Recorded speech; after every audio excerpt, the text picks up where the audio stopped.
Hello friends, എല്ലാവർക്കും talkie tech മലയാളത്തിന്റെ പുതിയൊരു വീഡിയോയിലേക്ക് സ്വാഗതം. വാഹനപ്രേമികളുടെ ഏറെക്കാലം നീണ്ട കാത്തിരിപ്പുകൾക്ക് വിരാമമിട്ടുകൊണ്ട് 2018-ൽ ആഗോള വിപണിയിൽ പുറത്തിറങ്ങിയ BMWന്റെ X7 ഇന്ത്യയിലേക്ക് എത്തുന്നു. BMW ആരാധകരുടെ നെഞ്ചിടിപ്പേറ്റി 2019 ജനുവരിയിൽ കമ്പനി വെബ്സൈറ്റിൽ മോഡൽ പ്രത്യക്ഷപ്പെട്ടിരുന്നുവെങ്കിലും ഔദ്യോഗികമായി പുറത്തിറക്കുന്നത് ഇപ്പോഴാണ്. രണ്ട് വേരിയന്റുകളിൽ SUV വിപണിയിലെത്തും. X-Drive 30D DPE signature, X-Drive 40i എന്നതാണ് രണ്ട് വേരിയന്റുകൾ. ക്ലാർ പ്ലാറ്റ്ഫോം അടിസ്ഥാനമാക്കിയെത്തുന്ന X7 7 സീരീസുമായും 5 സീരീസുമായും ചെറുതല്ലാത്ത സാമ്യമുണ്ട്. ഡിസൈനിൽ പരിഷ്കരിച്ചെത്തിയ 7 സീരീസിനെയാണ് X7 പിന്തുടരുന്നത്. റോഡിൽ സാന്നിധ്യം അറിയിക്കാനായി വലിയ മുൻ പിൻ ബമ്പറുകളാണ് ഉൾക്കൊള്ളിച്ചിരിക്കുന്നത്. വശങ്ങളുടെ ഡിസൈനും മനോഹരമാണ്. മെഴ്സിഡീസ് ബെൻസ് GLSന് സമാനമായി 3 നിര സീറ്റുകൾ BMW മോഡലിൽ ഉൾക്കൊള്ളിച്ചിരിക്കുന്നു.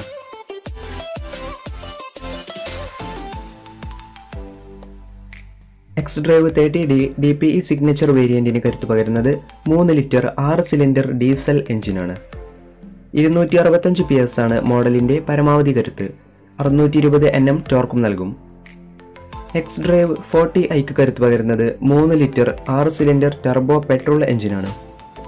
340 PS പവറും 450 Nm ടോർക്കും പെട്രോൾ എഞ്ചിൻ നൽകും. രണ്ട് വേരിയന്റുകൾക്കും 8 സ്പീഡ് ഓട്ടോമാറ്റിക് ട്രാൻസ്മിഷനാണ് വരുന്നത്.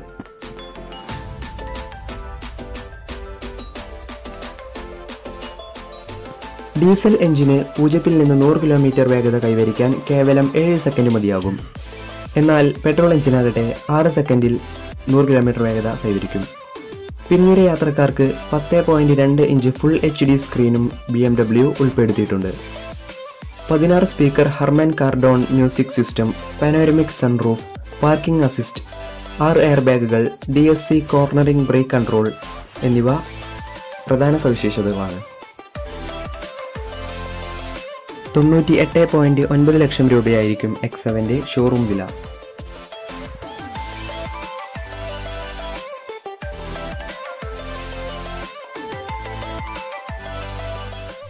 BMW X7നെ കുറിച്ചുള്ള ഈ ചെറിയ വീഡിയോ നിങ്ങൾക്ക് ഇഷ്ടമായെന്ന് പ്രതീക്ഷിക്കുന്നു.